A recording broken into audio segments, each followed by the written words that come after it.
seems to be like crooked because medical care is covered but dentistry isn't, and then they're like, oh my gosh, there's so much wrong with your teeth, whatever, and nothing is covered and you owe this much money and we don't take anything, and like dentistry is awful, dude. And I really hope that, you know, one day soon, like if I went into another country in Europe, if I went to England or something, or if I went to Canada, the teeth are covered until the children are 16 years old, and then you start paying for dentistry. I mean, until 16, though, it's all covered. The kids go to the dentist, and they do what they're doing. And, like, here, though, everything's nickeled and dimed. And then James doesn't understand how money adds up, but everywhere nickels and dimes you. And he's like, you're not going to make any money by collecting your change. Oh, yes, I am, because that's how everyone else does it. I should have brought the giveaway bag and dropped it off at that one. And, like, he just doesn't seem to understand how everyone else is running money besides from the poor people. Like, you know, if you watch after your pennies, and the dollars tend to take care of themselves, because you're not spending $5 here to get a burger. You're not spending $20 there to do this or do that. Like, you're saving, and, you know, so I'm diligently saving, and he's diligently spending, because, you know, what is $5? What is $8 going to do?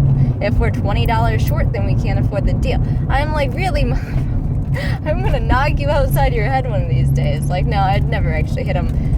He threatens to hit me all the time, though. So, like, every once in a while, I'm just like, oh, you don't understand. And then he's like, oh, I can't save money now because, you know, I'm going to die and I'm not going to have spent whatever I was doing. It's like, really?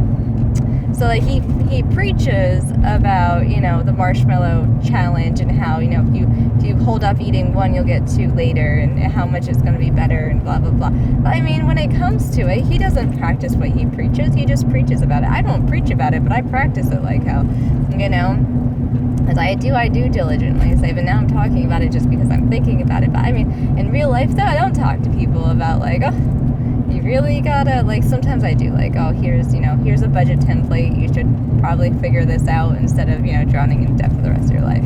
I mean, it's hard when you have a partner who's a goddamn spender. I don't know how I got with this spender. He does nothing but spend goddamn money.